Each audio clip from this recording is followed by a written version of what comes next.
Hi, this is Matt with AppliancePartsPros.com. In this video, we're going to show you how to troubleshoot the top reason why your refrigerator's ice maker is dispensing too much ice.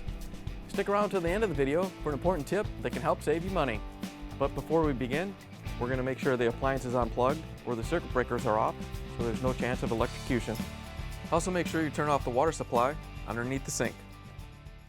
The first thing we need to look at is the ice maker. It's where the ice is made inside the refrigerator. There are several different styles of ice makers.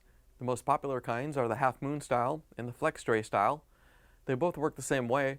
They have a control section that controls the cycles of the ice maker and a tray where the ice is made. Ice makers can be located in several different places depending upon your style of refrigerator. Usually they're mounted in the freezer, but on some models it can be located in the fresh food section. Usually when it fails, the ice maker is at an age where changing out the whole thing might be the best choice. But if you want to troubleshoot further, depending upon your design, you may be able to buy the individual pieces. If you need to order a part, simply go to AppliancePartsPros.com and type in your model number.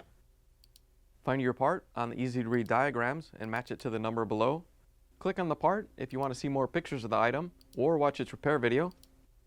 You can also scroll down to see DIY stories from customers like you or ask a question in the Q&A section. Once you're ready, you can add the part to your cart. It's that easy.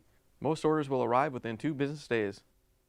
If the ice maker is dispensing too much ice, it's usually related to the shutoff arm or the shutoff switch it hits inside the control head.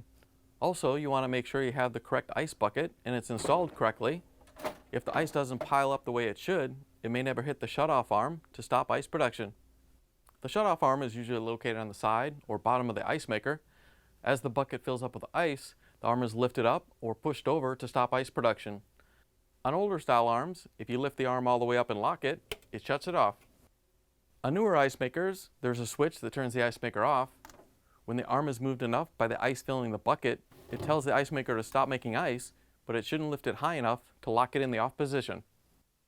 Inspect the arm to make sure it's mounted properly and that it moves freely and is not sticking in the bucket empty position. If it's damaged or missing, it'll have to be replaced. As always guys, hit those like and subscribe buttons now to help support us making more of these videos. If the ice maker control head is damaged where the arm goes into it, or the switch inside has failed and the arm doesn't turn the ice maker on or off, the control head or the whole ice maker will have to be replaced depending upon how it's sold. Now here's that money saving tip we mentioned earlier. If your freezer compartment isn't getting as cold as they used to and your ice cream is getting soft, it could be that your condenser coils are dirty. Dirty coils can cause the freezer to run warmer than normal if the condenser and other components are covered in dust and pet hair. Dust and pet hair can insulate the coils, preventing them from working efficiently. This can also make the refrigerator run more and cause wear and tear to those components. Keeping the coils clean can improve your refrigerator's efficiency by 30%, so doing this can save you money on your electric bill and future repair costs. In order to clean them, you'll have to pull the refrigerator out and remove the rear access panel. Then carefully clean the coils.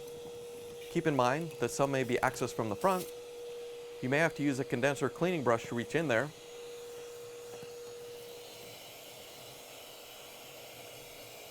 Also, while you're back there, clean the compressor, condenser motor and fan blade, and wipe down everything else.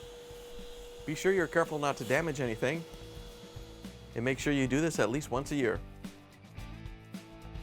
Once you take care of the problem, you can plug the appliance in, turn the water back on, and take it for a spin.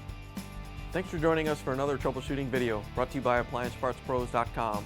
Remember to hit the like and subscribe buttons now, and if you have any questions or want to share how your repair went, leave a comment down below.